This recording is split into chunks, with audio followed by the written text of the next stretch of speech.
For years, humanoid robots were built for factories, research labs, and technology demonstrations. They could walk, carry boxes, or perform repetitive industrial tasks, but they rarely felt like machines designed to become part of everyday life.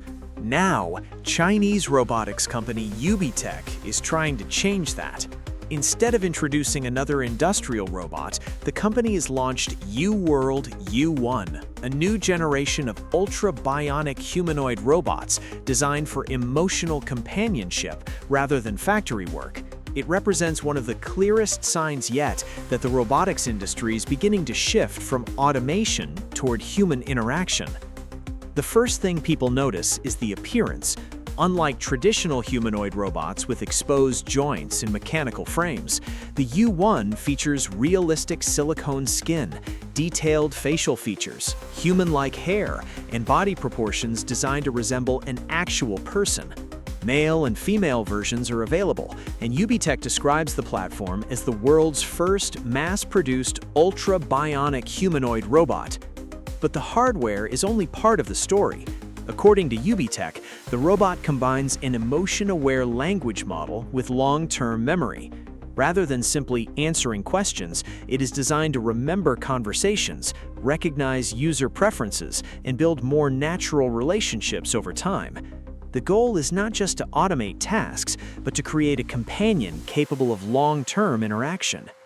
Perhaps the most controversial feature is UBTECH's vision for personalization. The company says future versions may use 3D facial reconstruction and voice print technology to recreate the appearance and voice of specific individuals.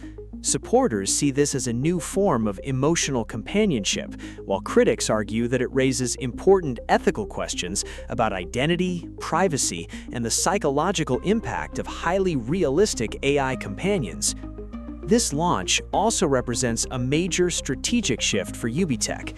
For years, the company focused on industrial humanoids like the Walker series, deployed in factories and logistics centers. With UWORLD, UBTECH is bringing many of those technologies into the consumer market, signaling that home humanoid robots may become the next major frontier for the industry. Of course, these robots won't appear in every home overnight. Their price remains high, battery life is still limited, and many real-world capabilities have yet to be proven. But the direction is becoming increasingly clear. The first wave of AI transformed software. The second wave is giving AI a physical body. For years, the biggest question in artificial intelligence was which company will build the smartest model?